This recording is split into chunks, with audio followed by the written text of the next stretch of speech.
All right, so these should be, will be live, and then they'll be recorded. So if you guys want to just check in and see if you don't make a lab, what we covered.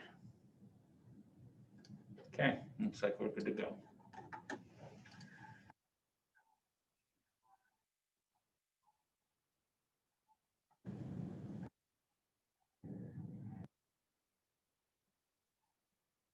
All right, well, we don't have to watch the playback. We should be live. All right, so I'm sharing the screen. So this week, we go through the Move tool, which is pretty simple, the Marquee tool, the Lasso tool, and Quick Select.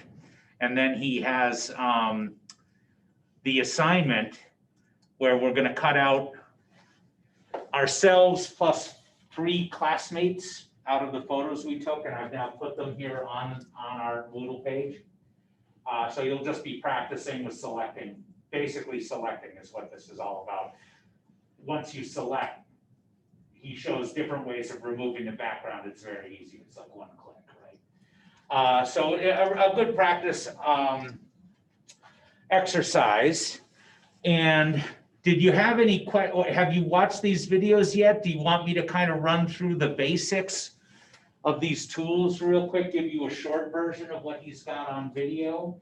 Or we could just start in on the assignment, which is a practical way of using all of these things. Probably I want to make sure that at least you have an overview of the tools. If you haven't watched his videos, or even if you have, I can kind of give you a short version. So why don't we do that? I'm going to run through these tools, and then we will pull up some photos and actually start using them. Okay. So good old Photoshop. One thing I will show you here, I've already got Photoshop on the desktop, but do you guys know how to add a launch icon to a program bar? All you have to do, if I open Finder, go to Applications,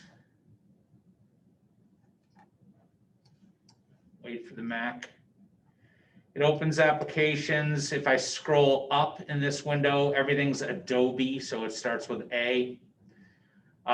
We've already got Photoshop down here, but you open it, and then this little icon, the launch icon, if you just grab it and drag it down to this taskbar or this bar, it'll open up, and then you have a shortcut. So any computer you like working on, you might just put Photoshop down there. If it's not there already, it just saves you a bunch of steps having to open it, okay? And then if I want to get rid of any of these, I can just Control-click, Options, Remove from Dock. It doesn't remove the program. All it does is remove that shortcut. So now I can always launch Photoshop here. The nice thing is with this little icon here, as I've showed you before, you can take a JPEG or an image to open it in Photoshop and just drop it, just drag it over that little icon, and it'll open up in Photoshop in its own project. So some practical shortcuts that help you move around here.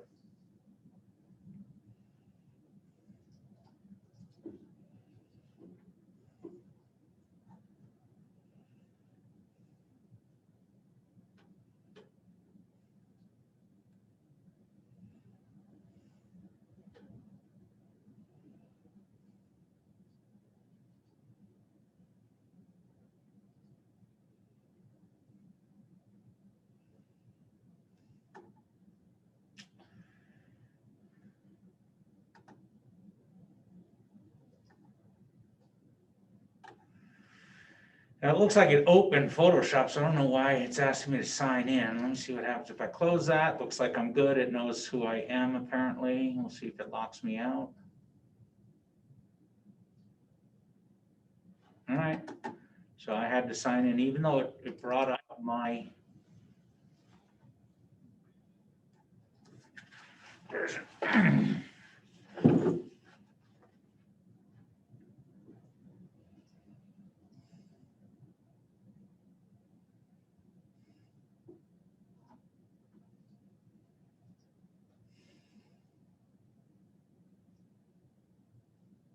yeah.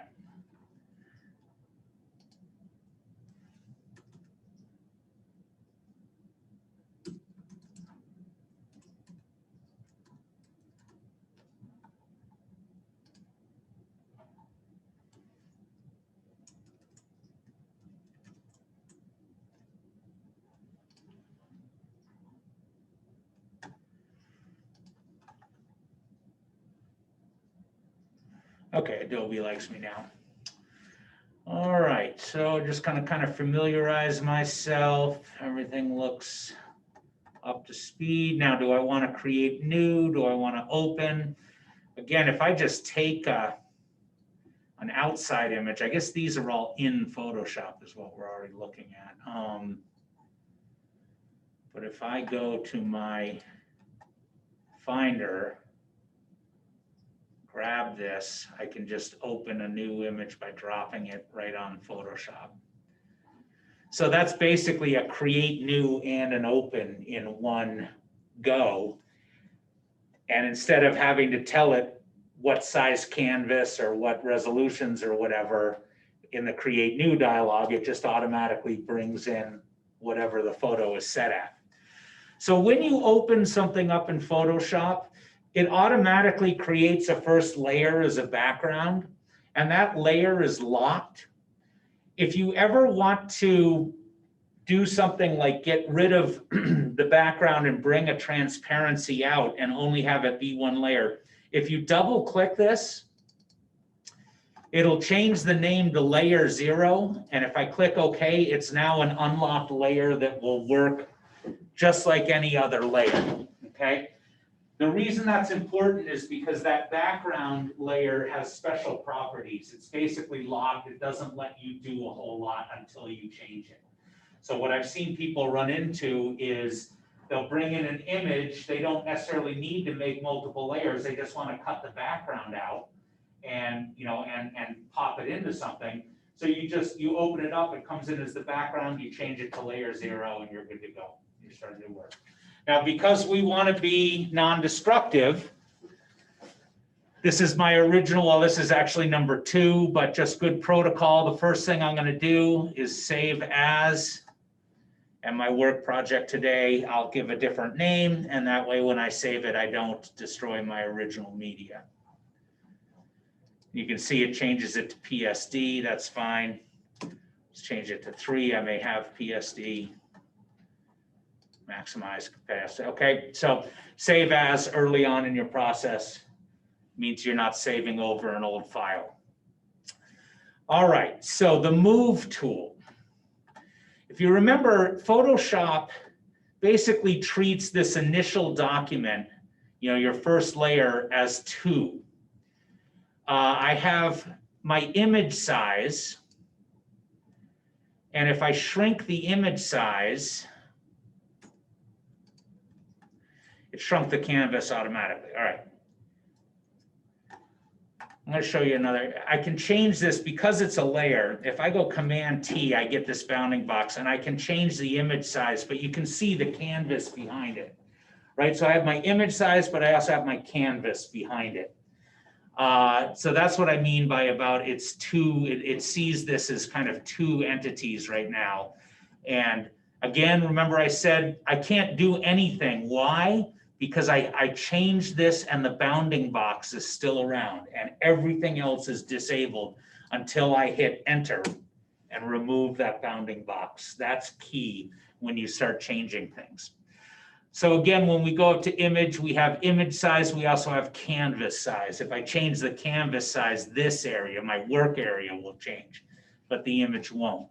But typically when you import something, especially the way I just did it, it brings it in and creates a canvas underneath the image that's exactly the same size, okay? So the move tool, this V, this is not so important until you start getting multiple layers, okay? You don't often have to move your background because it's your background or your base layer for a reason. But when I grab this, I can move it, and you can see it exposes the canvas underneath. That's basically all it does, but you use it a lot, and the keyboard shortcut is V. And that's true in a lot of Adobe programs. So After Effects, Premiere, you want to remember your keyboard shortcut is V. That's the thing, that's the keyboard shortcut you hit to be able to drag stuff around. Just grab something and move it on your screen. The other tool that he shows us in here is, I think, definitely more secondary. I'm not as worried about it, but if you click, you get these little drop downs, you get multiple tools out of this, or multiple iterations of the tool. And the artboard tool, basically, I haven't used a lot, and I'm gonna have to review it, I guess, because he got these little dialogues over here, and he was able to click, and basically what it creates is multiple canvases. And so he was saying if you're doing a multi-page website or a multi-page app, you could create the right size canvas and then create multiple pages and do it all in one document. I'm gonna have to review how that artboard tool works. Or maybe I didn't change it. Let's see what happens. There we go. Move tool. Artboard tool. All right, so that's what he did. So he created, you drag to create an artboard, and you can create new workspaces within the same Photoshop program.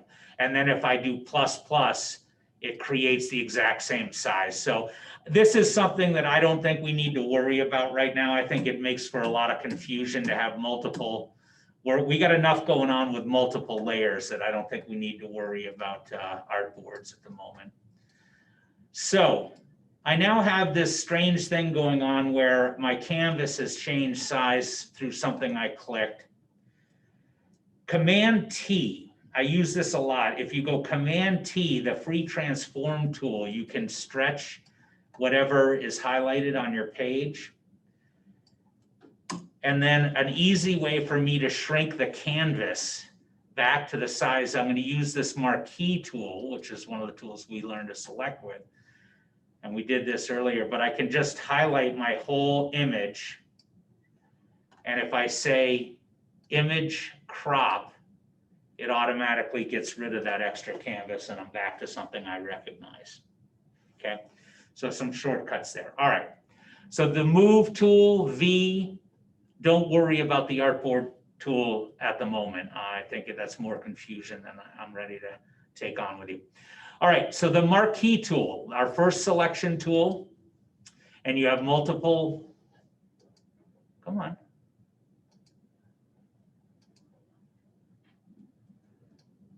There we go. Boy, that's sensitive. So you have a rectangular marquee and an elliptical marquee, and then you have single row or single column. Don't worry about those. Those are not going to be useful to you. The rectangle and the elliptical are fairly useful at times, but they're not as useful as the lasso or the magnetic. So we're going to get there. But what I'm after here is I am going to work with you guys on selecting part of the image and then getting rid of it, right? This is often what people first do in Photoshop is you want to cut something out of a background to put it over another background. With the marquee tool, you just drag and it selects. And if I hit delete, because this is a layer, if it were a background, it wouldn't do this, but because it's a layer, when I hit delete, it gets rid of those pixels that I selected. And as we talked about, and I'm just going to Command Z to undo that, whatever we select then becomes subject to whatever we decide to do. So if I change my hue on this, I can change just that part of the image to blue, right? So selection is very critical to get right in the beginning. A couple of things we want to note, and I'll show you this here, but then I'll show you in the other tools why it's so important.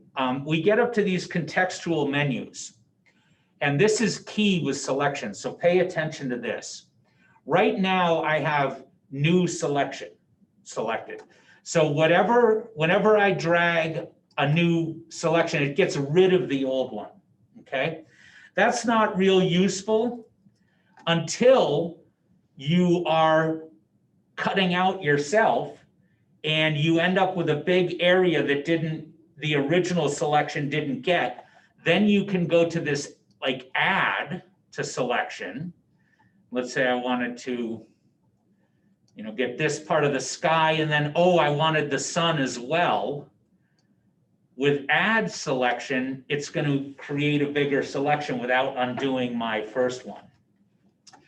And you have opposite, you have the same thing. So this is the one you always use. So you'll select yourself, And then there'll be a few stray areas that didn't get selected the way you want. You usually subtract those. You know, you ended up with too much background. You can go subtract, and that's going to take away selection again without destroying your original.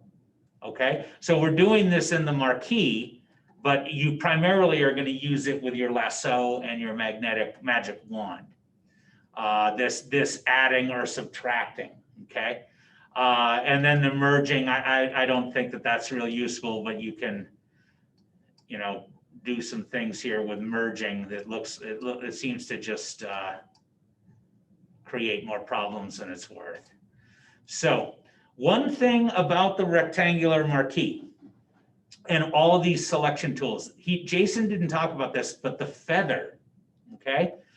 A lot of times if your feather is 0 and you select something, and let's just say I'm going to delete that, you'll get, and then remember Command D to get rid of the marching ants and see what you've got. It depends on the resolution of the image and how pixelated your original image is, but you'll get this sort of aliased or very jagged edge depending on the size of the pixels. When you have this sharp 0, the fix to that, and you have to do this before you select anything, it won't work retroactively. I can set this to like 5, well, 25 will be exaggerated, and it's going to soften that edge. See how it's gone a little round on the marching ants? And then when I delete, see how it gets a soft edge? So if you cut something out and the edge just looks too sharp and too jagged, feather it. But don't feather it 25 because it's pretty dramatic. Feather it 1 to 5. And it will just smooth that edge, and you won't have these stray pixels showing. Okay, so that's a feature I use. So marquee is great, you know, if you're selecting boxes or if you're cropping, but it's not that great for doing what we want to do. Remember, I got my history open here. I love the history window because if Control Z stops working, you know, it's just, well, it does take me back at unlimited. I can get back to my original workplace. Again, if I want to save an original copy, I've been working in layer 0, but I can also right or command click it, control click it, and duplicate layer. And it'll make a copy of this layer, and then I can destroy this layer. And if I ever have to go back, I have my original, again, another form of non-destructive. Okay. So move and marquee, and the elliptical tool is basically the marquee tool. If I feather it, I'll feather it 2, and what it allows me to do is create circles instead of squares. And I could cut out the sun, and if I want to tweak this transformation, I can go select, transform selection, and shape it right to the sun.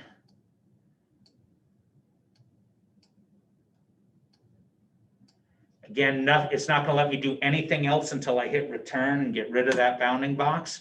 Now I've selected my sun. And if I wanted to change that sun to blue, I could go adjustments, replace color.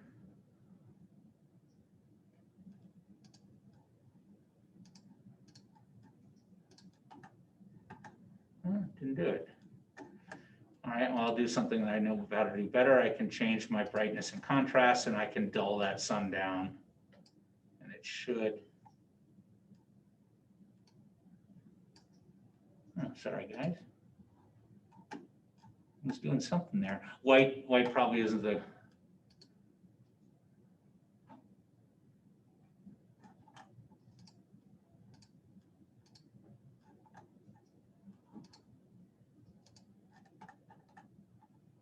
I'm having a layer problem here. I'll bet I'm confused as to which layer I'm adjusting. There we go. All right. So it's hard, but as you see, I can make that little butte change just because I've selected that. The white you can't really see changing here. make it brighter, I guess, darker. It's not a great thing to select to show you how to tweak, but you know, most of the time we select to get rid of something. Oh, that's why we were seeing the other layer below it. So I turned my under layer off, and now I can see my transparent background. So remember that if you do this duplicate layer, you're probably better off to just turn off the visibility of your original layer. Again, it's just there for safety, and it's going to confuse you. So now we probably have a better image to look at. So I'm going to take this out.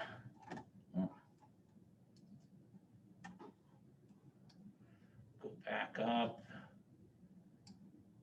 Take my free transform selection. Turn this off. Now let's see what happens if I change my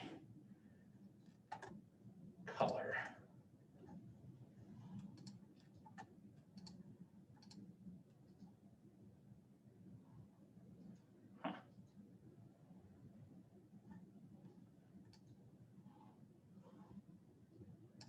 All right, I'll get back to that. It's a tool that I'm not as familiar with.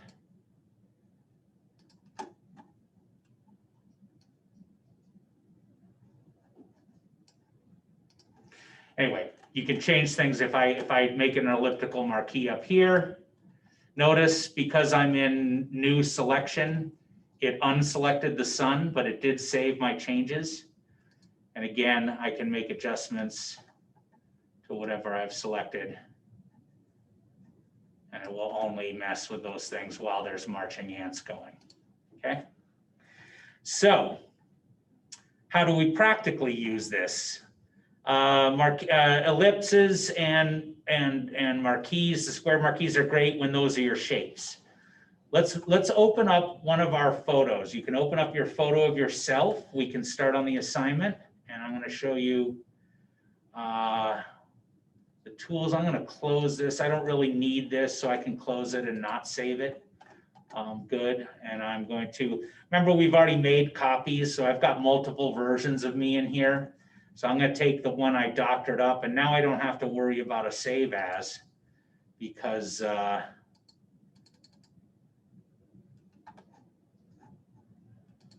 I've got my original photo. I've already made it a name change. I don't understand, you know, in my mind, I should be able to double click this and have it open. I don't know why they would show it to us otherwise, but just bear with me. I'm familiar with older versions of Photoshop, so I'm still learning some of the quirks here. All right, assignment 1, John Portrait 3, drag it here. Or I guess I click here and click open. Okay. So remember, Jason had us take the picture against a simple background, and that's to make this easier. All right, first things first, I want to get rid of the background, right? Because we are going to open up if you looked at the assignment, we're going to go out online, find a picture of an office, and then he wants us to take 4 person photos, 1 ourselves and 3 classmates, cut them out of the background and composite them into the office like we're a creative agency, okay? So it's a good exercise. So we're gonna get started on that. So the first thing we need to do is select and cut out the background. There's a ton of different ways to do it. He demonstrates some. The first thing I'm gonna do though is duplicate my layer, because I can't do it in the background. So I can either make the background layer 1, or as I've talked to you, go ahead and save a safe copy, but turn it off. So now I have a background copy, and if I move it, we see nothing underneath. Right? If I leave my background, my original background, now we see 2 images overlaid. So just turn that off. All right. So a marquee is not going to be a particularly helpful tool here, right? if I select myself, and even if I subtract now from the selection, you know, I need these straight edges before I can hone this in, okay? And it's also, notice these round edges that tell me it's the feathering is left where I left it at 25, and I probably don't want that. So this is what I would do. I'm gonna go to,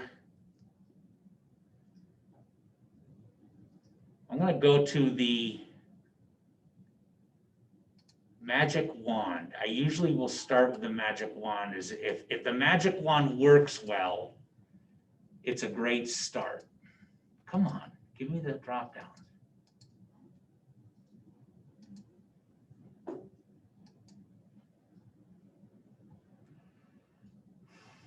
What do I have to control click? Okay, control click.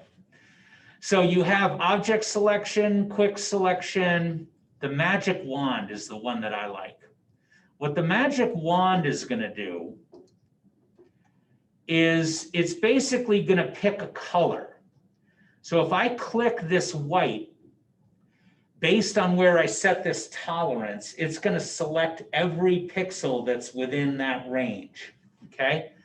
And contiguous means it's only going to select pixels that touch each other. If I undo contiguous, it'll find every pixel in the image that's within my tolerance. So I typically find tolerance about 25 is good. Contiguous is fine. Anti-alias, don't worry about. But if I just click this, you can see it got my the areas of high contrast it did pretty well in.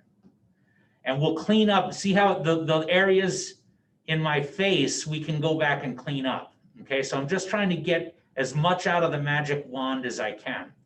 Now, if I stay in normal and I collect another color, I lose my old selection. So what I'm going to do is I'm going to collect this background, looks pretty good, and I'm going to go add the selection. And then I can start clicking around here.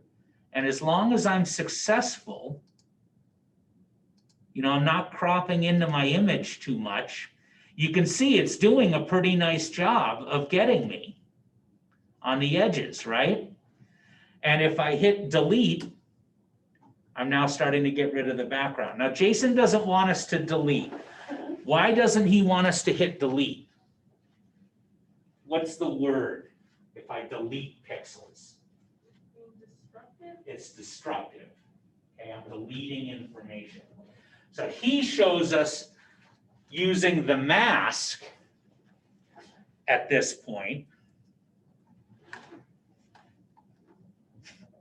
which I rarely done. Okay, it's down here. Come on.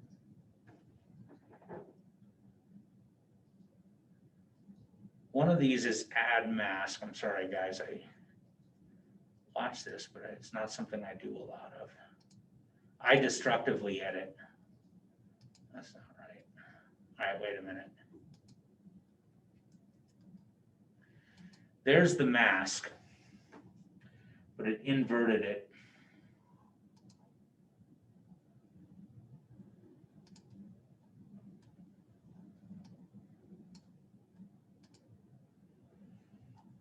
Okay, so this little camera looking thing adds the mask.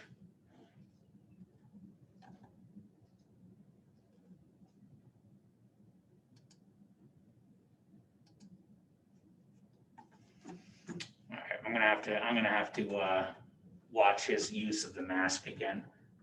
I missed something here about what he did. He talks about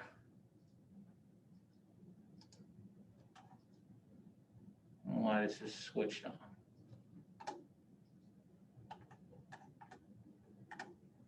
He talks about painting on the mask, and you can use either black or white, and you can get rid of the background based on the mask color.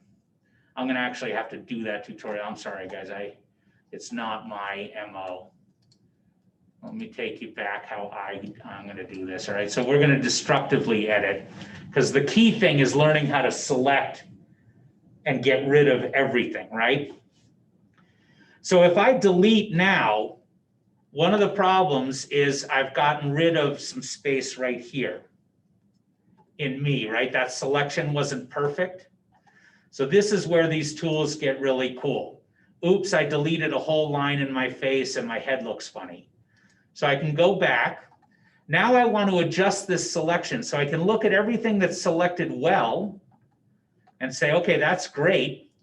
Now I want to add to my selection. Or in this case, since it's selecting everything outside of me, I'm going to subtract. I'm going to go, and this is where you just start touching up. And you can do this. These are your freehand tools, if you will. So I'm going to pick the lasso, and I'm going to say subtract now. And I can draw along the edge of my mask here carefully. And I can go up and corral all these pixels. And if you can see that, it just got rid of the part of the selection that wasn't working for me. Now I have this nice edge of my mask selected right down to my neck, just like I wanted. So now I'm just going to go through, and you can see like this little horn, right? I can clean this up with this hand tool. And I'm just, again, I'm subtracting. And all I got to do is circle those. And in this case, I'll say, so I got the opposite I wanted. I added content. So all I'm going to do is switch back to the opposite tool and circle around larger. And now I have my nice edge. I can't tell if that's hair or what that is up there. Anyway, so this is what you do. You get the best selection you can with an easy tool, but then you go through and use typically the lasso and hand adjust the things you want. So if I can get rid of that, I can come down here and get rid of this. And I'm just refining my selection.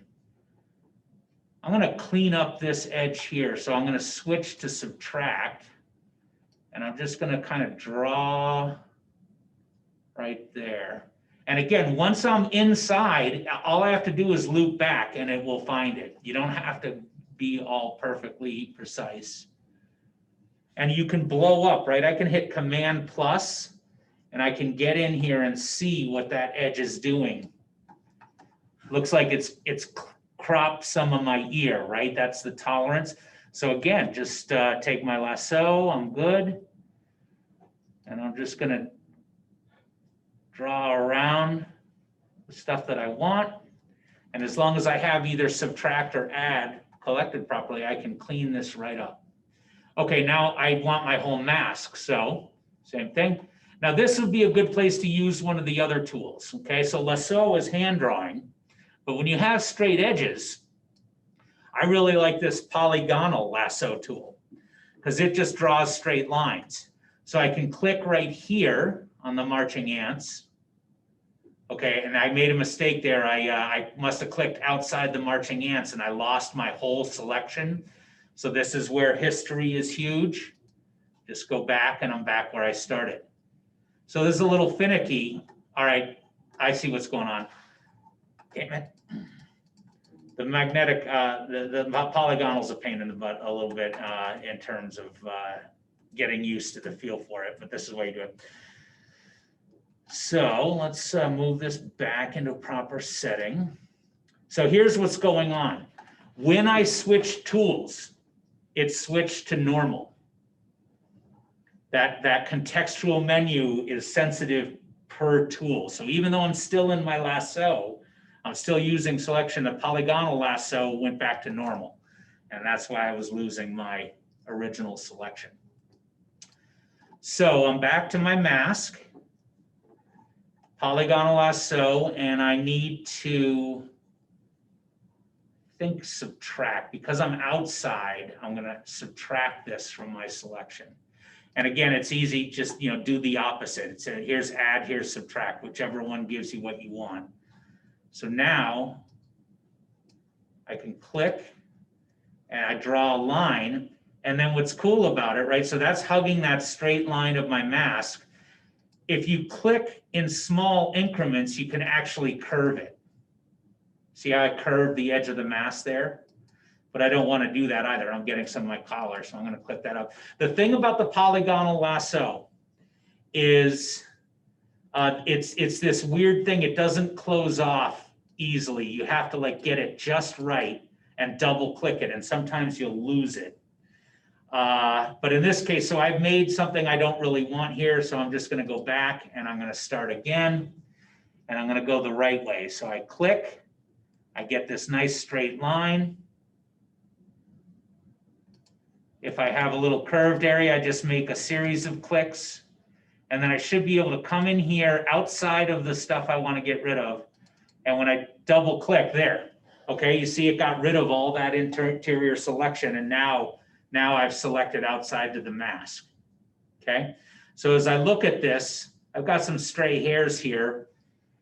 This would be another good place to do the polygonal. I'm gonna stay on this, and I'm just gonna clean up this outside edge a little bit.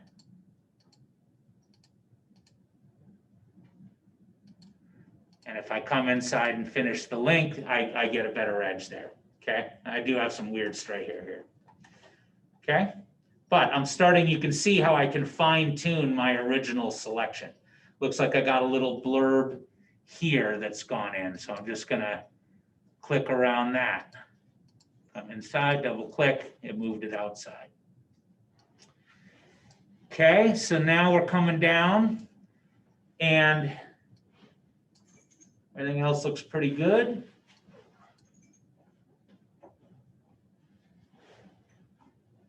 We've got some weird, so this is, if you have these weird pixels here that it kind of didn't know what to do with, this is where the hand lasso is really good, or the marquee.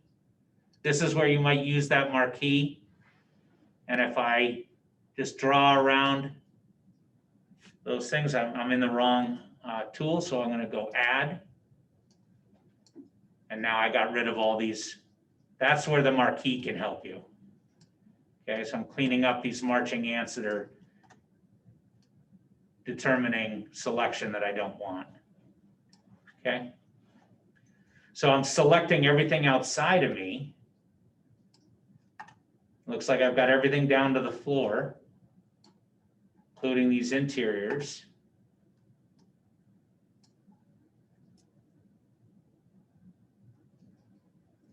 I'm going to hit Command minus. Okay, but you can see because the wand, you know, the tolerance when I hit this brighter area, these darker areas didn't go.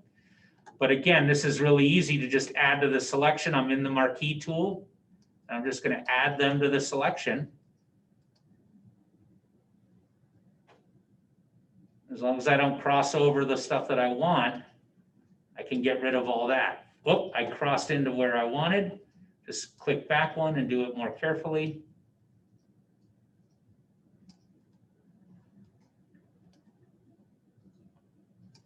Okay. So now when I hit delete, I'm getting a pretty good edge. Okay. I've cut out that whole background. And then you can hit Command delete or Command D to see what the edge really looks like. Again, I like the fact that it's feathered a little bit. I think makes it a little cleaner. Doesn't look as stark and sharp. And we can say, okay, we're off to a pretty good start here. So now we have some other issues to deal with. And there's things like the erase tool here.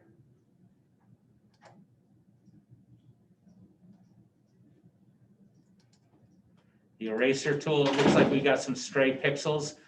I changed the size of the brush up here, make it larger, say 100 pixels, and I can just erase that stray stuff that didn't come out. That's the feathered aspect of my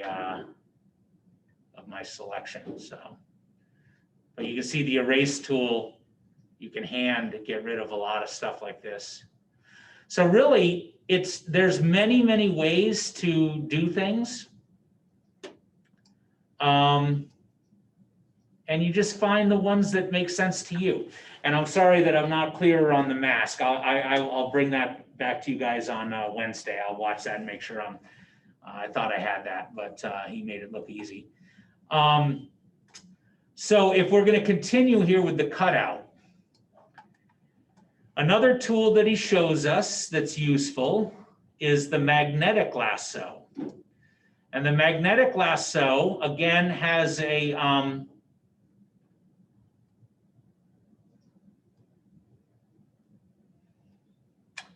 thought I had a tolerance to 10 picks width. Well, we'll go with that. I might feather it 1.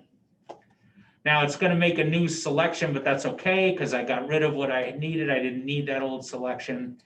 What the magnetic lasso does is if there's enough contrast between what you want to keep and what you don't, you can just drag, and it's kind of like the hand lasso, and it's just going to naturally cling to the contrast edge. But you can see, like, because my shoe has a dark sole to it, it's matching the floor. You know, this is a difficult selection. But the magnetic lasso can also give you a decent result, especially with a high contrast edge. That's why he asked for a simple background. But it finds the edges. And I can come across my pants and come down here. And now I just use the magnetic lasso to select my legs. And then I would invert to get rid of the floor. I don't want to get rid of my legs, right? If I hit delete here, oops, I did that. So Command Z, and then you can go up here to select inverse, which is Shift Command I. So you do this a lot. So you select your object, and then you hit inverse, and that's going to get rid of the background. Now, unfortunately, it's also probably going to get rid of the top of me. Yep. Got to be careful about what you're working with. Again, I can just go up.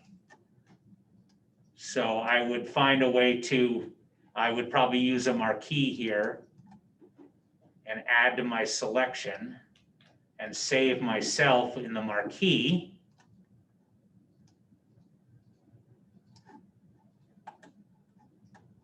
Selected the whole thing. Interesting.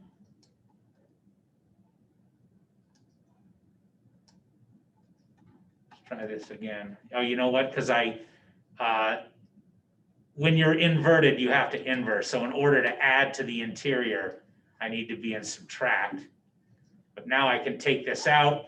Now it's selected all around me as well as my legs, and I hit delete, and now the background's gone. But here's that weird pixelated edge that I'm talking about. And that's where feathering really gives you a nicer edge. And so I set the feather, but I didn't really set it very aggressively.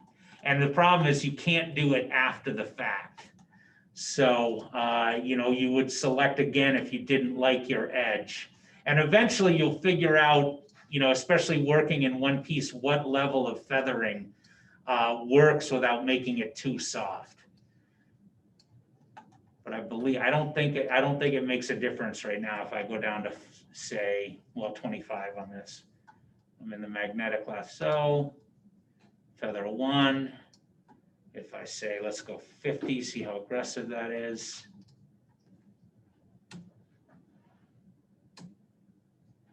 Yeah, it didn't smooth it out. So it's not retroactive. And so you have to get that feather before you do it, okay?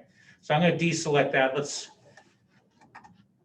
make feather, say, 10. And then I can use the magnetic lasso.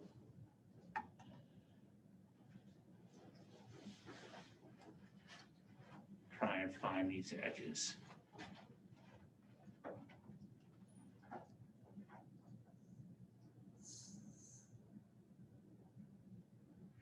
What you want to do is really a process. You want to get as much as you can with the easy tools so that when you have to get the fine tools out, you know, you don't have to go endlessly over the entire border. You know, any place that goes cleanly with the easier tools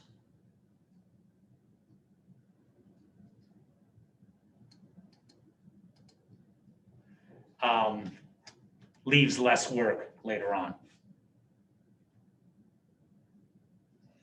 So the marching ants are great because now I can look and see how well I did.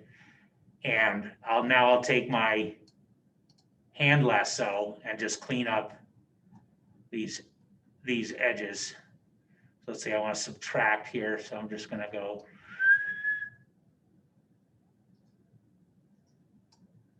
and move that in. And if I go too far, I can go add, and I can add a little bit back.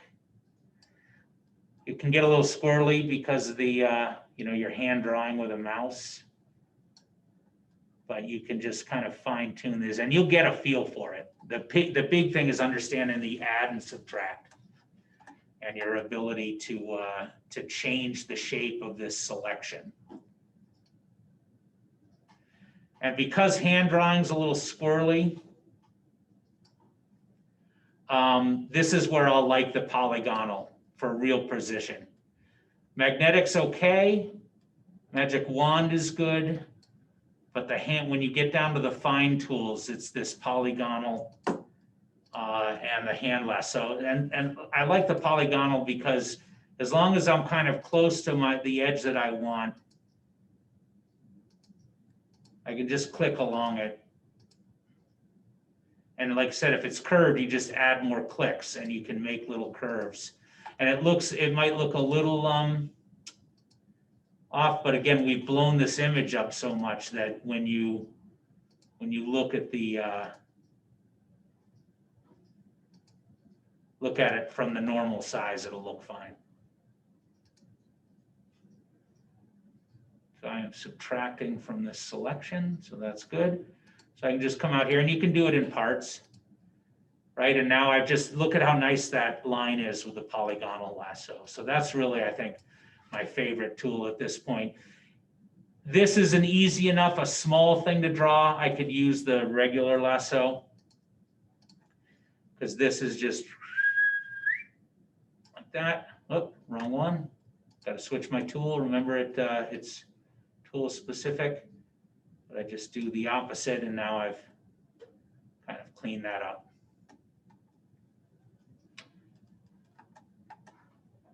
So I'm looking, this all looks pretty good along my shoe. Again, it's rounded because I feathered.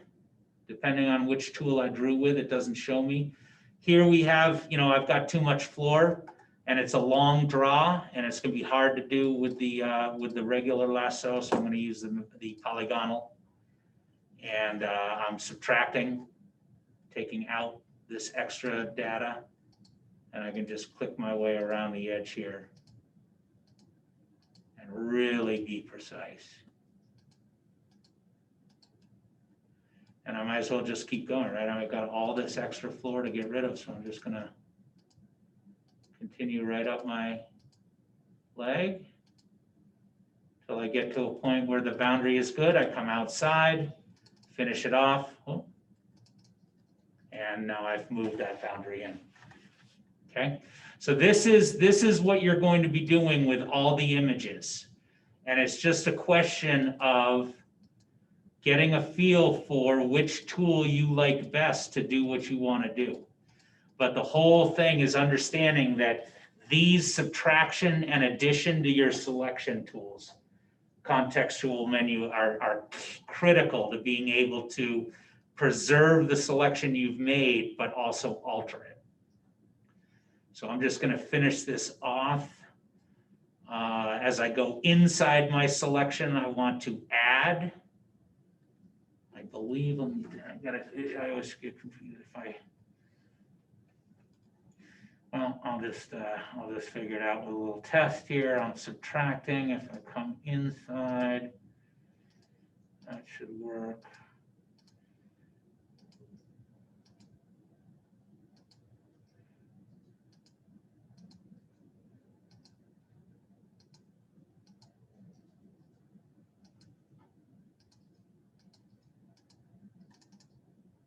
All right, subtracting works.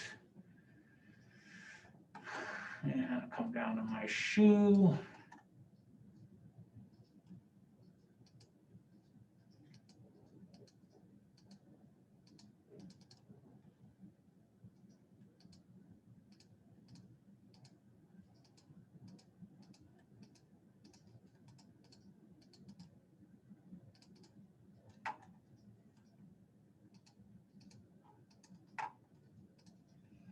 And I should have this polygonal set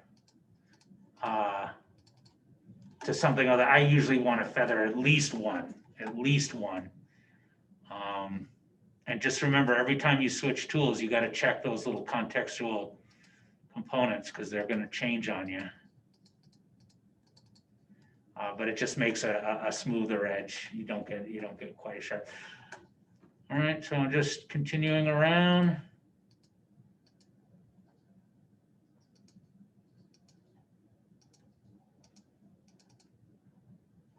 Starting to get a real nice selection here. I've got some weird bumps.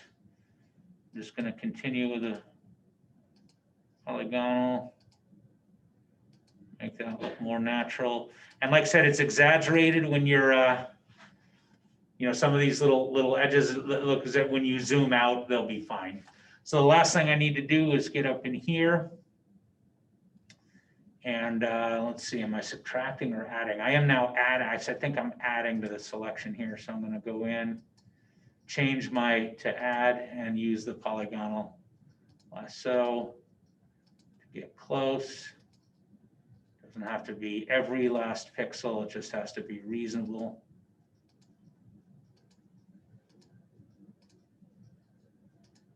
Pick up some of the folds.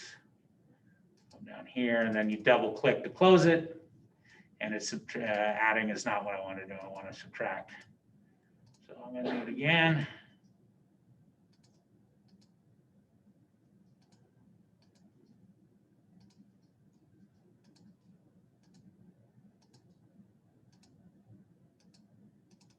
There we go. Okay. So now I'm pretty happy, right? I've cleaned up all the stray bad places. I've got a little feather in it. It all looks good. And remember that if I invert and delete, it's going to get rid of the top of me too. So I have to now add the top of me to the selection before we invert and get rid of the floor. So I'm going to command minus, pull out. And then because I've already gotten rid of this upper background, the marquee tool, and just add to it. And I'm going to add the rest of me to the selection without picking up the floor. And now I've got all that. Now I can do the invert, right? Shift, Command, I. Now it's selected everything outside of me, and I hit delete, and bada boom. We are cut out. And then I do notice I have. All right, and so now we see this is over feathered. So and this is just a feel thing, one of the tools I was using was still set to 25. 25 is typically a lot of feathering. It really depends on what the tool is. And this is where Jason's use of the mask, I think he said if you do this destructive editing, like I've feathered, I'm going to have to go back and redo this to fix the feathering. I can't undo that. So there's a lot of little things that'll trip you up. Normally I wouldn't use 25 feather unless I'm really going for a soft edge, but 1 to 5 is not going to really be noticeable to the eye. 1 or 2. I think some feathering, 1 or 2 is definitely better on these tools than 0. But it definitely depends on what look you're going for and the resolution of your image. So I'm just going to cut this out here. And again, there's so many different color variations in here. It's just going to be easier to use the polygonal lasso. Looks like I got a little stray there too. So I'm just going to go back to the polygonal, feather 1, good. And I can make a new selection here.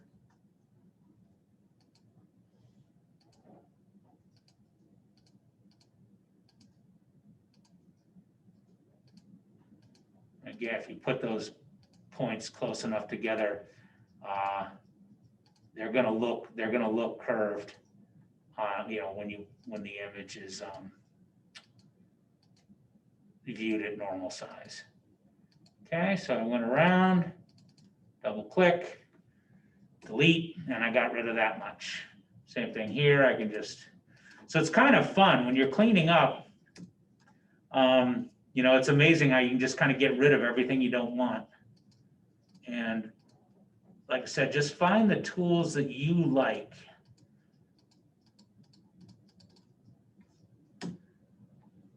Okay. And then if I want to, you can use something like the erase tool. I'm going to shrink it down. So I go up here to the contextual menu. I can change the size of it right there. Change its hardness. You can make it soft or hard. That's how you get those feathered edges. But this little, I'm just going to tune up that little tip of my finger there. It was a little pointy. Okay. I can use it right here in the arm. I'm going to use this erase tool and just smooth that out a little bit.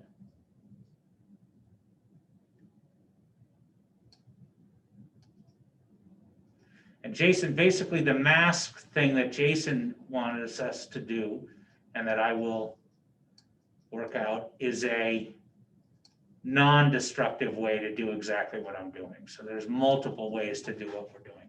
As I blow this up, I can see some of these edges are not quite what I would want necessarily, but it's easy enough to clean things up. Lots of different tools to do the same thing.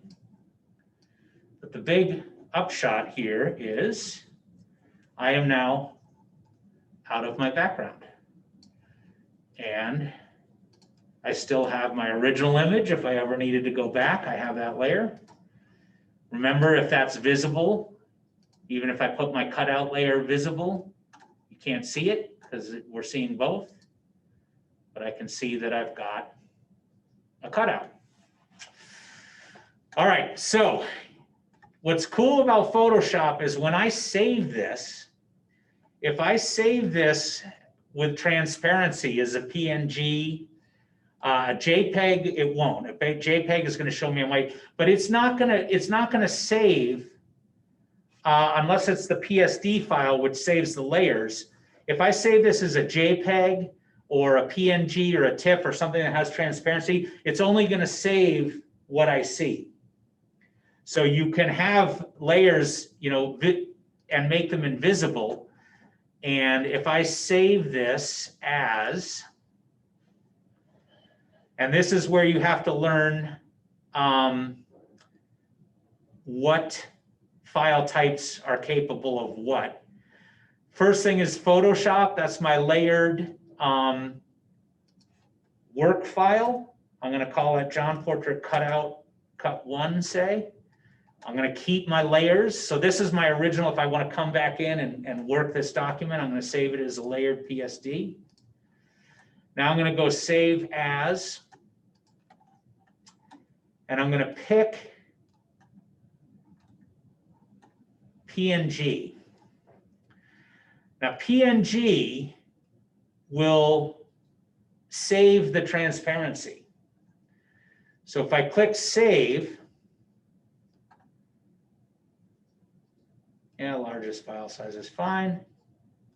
And then we open this up in another program. Depending on the program, preview may not show the transparency, in which case it'll just put a default white background in.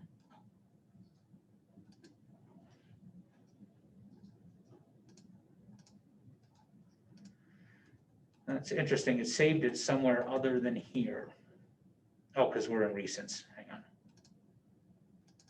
Yeah, it should be in the folder it came out of, right? So that's why you always want to put everything in the right folder before you start. Jesus Christ. Here's my portrait cut PNG. I always do date modified, and that'll show the last thing. So quick look, and it shows that PNG held the transparency. So even though there was a layer, as long as it's not visible, Photoshop, when you output it, it will only create a file showing the things that you were showing. Okay, so your Photoshop, your PSD file holds all the layers, that's your work file, but then this file is what we're going to use to move into the next part of the project. Okay? So you save that as a PNG, right? Yeah, PNG, I think TIFF is the old version, and you can still save as a TIFF, and TIFF would hold that transparent layer, the alpha layer, but PNG is more web friendly. So I think you can use PNG as your modern file. Most programs will handle it. Websites do well with it. If you saved it as a JPEG, it would automatically put like a white background around it, which is not what you wanted, right? We want transparency. Sorry?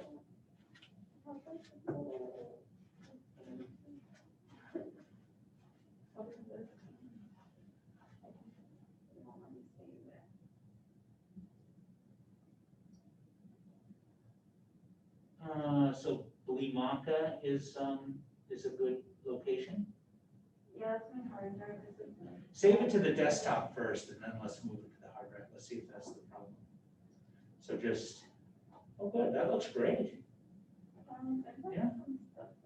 How do you add back in? So you can't, that's where Jason's method is better than mine, using the mask. Like, the way to do that would be to go back in history to where that last appeared. But if you did a lot of work after that, you'd have to redo it. So it's, now do you want to get rid of that little tag? And what, you still got a blocked out cursor. Oh, there you go. Oh, that's hair. Okay. Okay. So like there's some lines. So this is the feathering will fix that. If you feather your tools 1 or 2 pixels, you won't have this really jagged edge. Okay, that's why I like that feather. It adds a little problem if you overdo it like I did, but I just think it looks cleaner then. Can you feather it after? No, you can't. So what you could do is you could clean this up, you could redo, but yes, you basically have to do it again. Now you're fine. He didn't ask us to use feather. It's just, one of those things I want you guys to get out of our time. So go save as. Save is going to save it over whatever you brought in. If you didn't rename your file, then you can move over. So go ahead and save this, right? So you're layered. This is your copy. This is your work file. Never a bad thing to save your work. Okay, yeah. Now let's go save as PNG. Save as. See, if you hit, that's the problem. If you hit save, it just saves over the original file. Save as allows you to change the name, change the format, etc.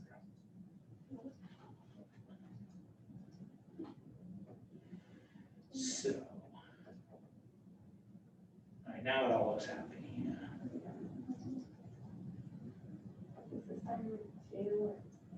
Well, assignment 1 cut out, or assignment, or your picture cut out, or whatever. Cut 1, call it cut 1. Because we're going to cut out, now we do the same thing to 3 other people's photos, and then we're going to composite them all in. So go ahead and hit save. Yeah, that's fine. Okay, so now you just say, I don't know what the block was, but let me just show you guys real quick what comes next, and then basically you're off and running for this week. And Wednesday, I will figure out the mask part of it, because he does want us to do that. And now we see some of the reasons. Like, if I'm pretty careful before I delete, not to delete data that I want, but Kayla ran into a problem there where she's lost some data and she can't get it back easily. And that's where Jason's method makes sense. Okay, so I saved this. I've already saved it as a PNG. I've saved my PSD, so I can close this, or I can leave it open, because what he wants you to do is to go out. You guys know how to go to Google image search and download an image, right? Should I show you that real quick, Kayla? All right, new tab. Google Images. So So I'm going to search images in Google and large office space. And it will bring up just images. Here's a beautiful one. He talks about some of the licensing. You know, this is not for public display, so I'm not worried about stepping on anyone's toes. So now that I've found an image I like and I've opened it up here in the sidebar, you control click or right click and it says save image as, and I'll just save it down to my desktop and then put it in my folder. So it brings it down. Studio Office on the desktop is a JPEG. That all looks good. Click save and it just downloaded it. Okay. So now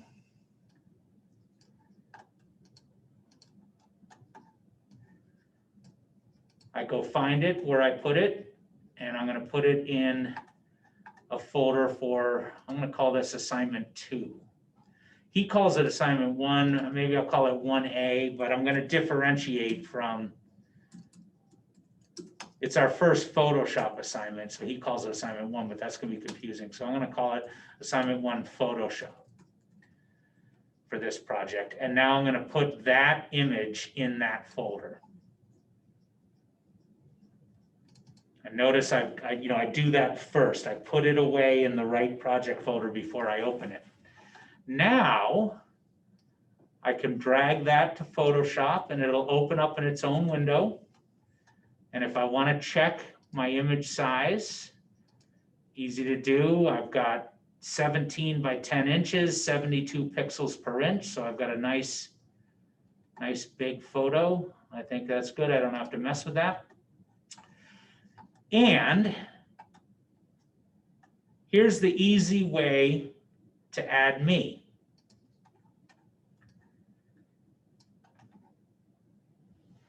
Go back to my folder with the cutout in it. Find my PNG. See, and you can see the little icon, the PSD file also holds the transparency.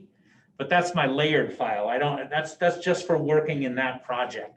But here's my save PNG, and I can just drag this onto the image, and it gives you that bounding box again. So that's not going to allow you to do anything until you get rid of it.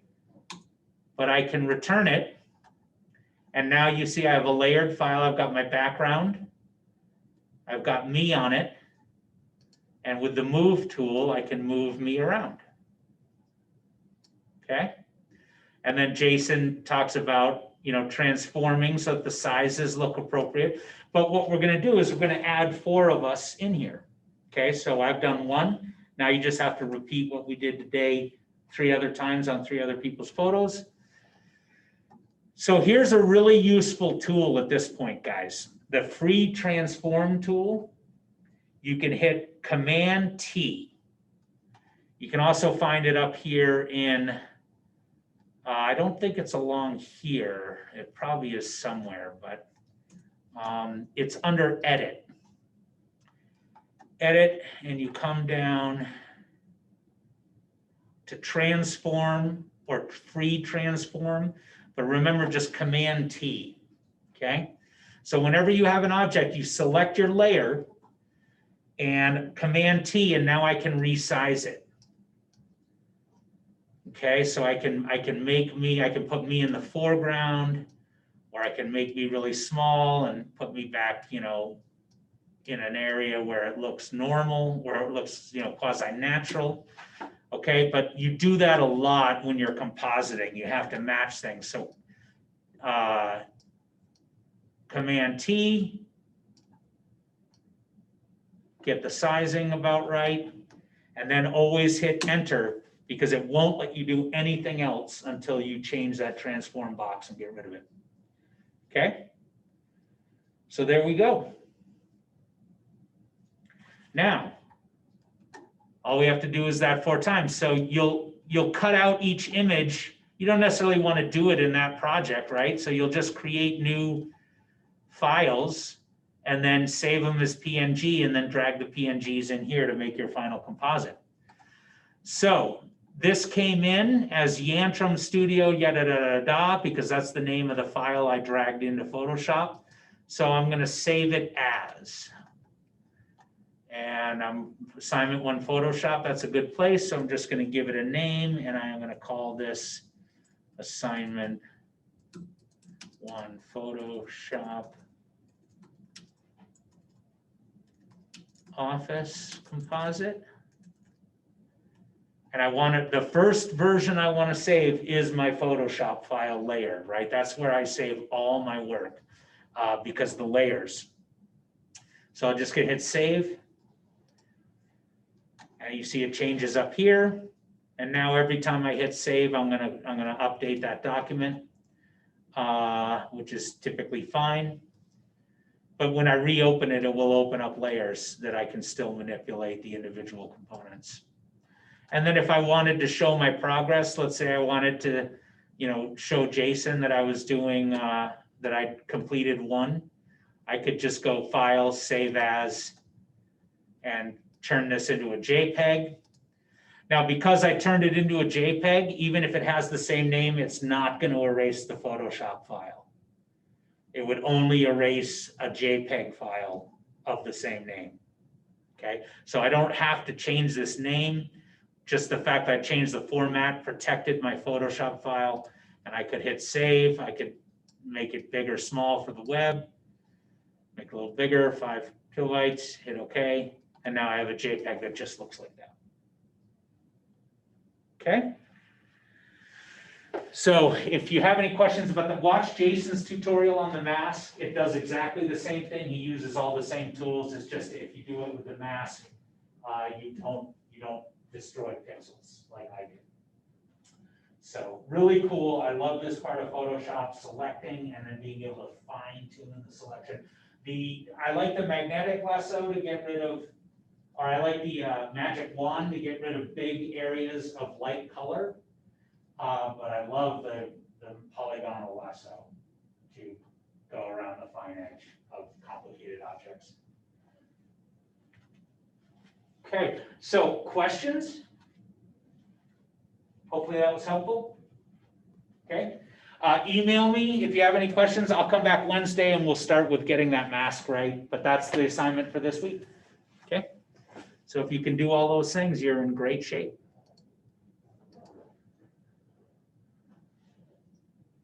So I save, I just saved over again. I don't need to save as. I'm going to close Photoshop.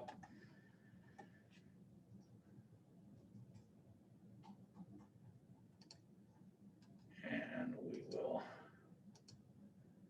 open Zoom.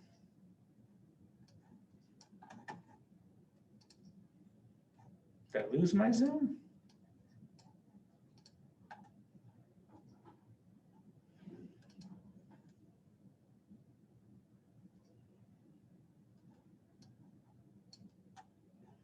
Okay, hopefully that all recorded. Or maybe not, hopefully.